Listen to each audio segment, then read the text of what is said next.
இனி அந்த ஸ்டேட் கேரளம் என்ற உணர்வு பூர்வமான முழக்கத்துடன் கேரளா என்ற பெயரை அதிகாரப்பூர்வமாக கேரளம் என மாற்றுவதற்கு பிரதமர் நரேந்திர மோடி தலைமையிலான மத்திய அமைச்சரவை தற்போது தனது ஒப்புதலை வழங்கியுள்ளது.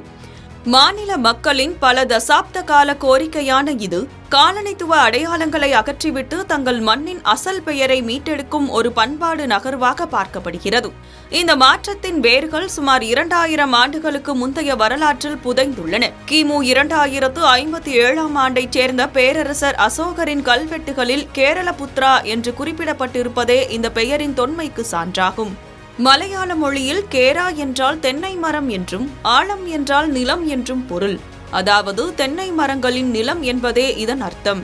ஆனால் ஆங்கிலேயர்கள் தங்கள் உச்சரிப்பு வசதிக்காக கேரளம் என்ற பெயரை கேரளா என மாற்றினர். இந்த மாற்றத்தை சரி செய்ய வேண்டும் என்ற கோரிக்கை 1920களின் ஐக்கிய கேரளம் இயக்கத்திலிருந்தே வலுவாக இருந்து வருகிறது.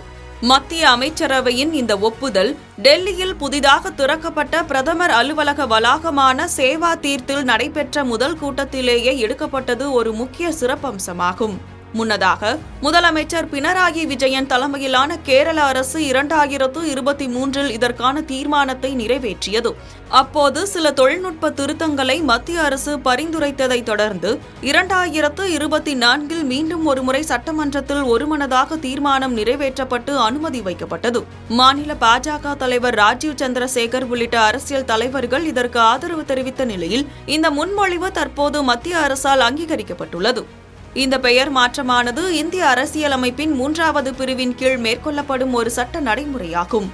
அமைச்சரவை ஒப்புதலை தொடர்ந்து கேரளம் மசோதா 2026 என்ற பெயரில் இது குடியரசுத் தலைவரின் பரிந்துரைக்கு செல்லும். பின்னர் அந்த மசோதா கேரள சட்டமன்றத்தின் கருத்துக்களை பெறுவதற்காக அனுப்பி வைக்கப்பட்டு இறுதியாக நாடாளுமன்றத்தின் இரு அவைகளிலும் நிறைவேற்றப்படும். குடியரசுத் தலைவரின் இறுதி கையொப்பத்திற்கு பிறகு அரசியலமைப்பின் முதல் அட்டவணை மற்றும் 8வது அட்டவணையில் உள்ள 22 மொழிகளிலும் கேரளா என்ற பெயர் நீக்கப்பட்டு கேரளம் என்று அதிகாரப்பூர்வமாக பதியப்படும். இந்த மாற்றம் முழுக்க ஒரு மாநிலத்தின் கலாச்சார மற்றும் மொழியியல் அடையாளத்தை மீட்டெடுக்கும் குறியீட்டு நடவடிக்கையாகும்.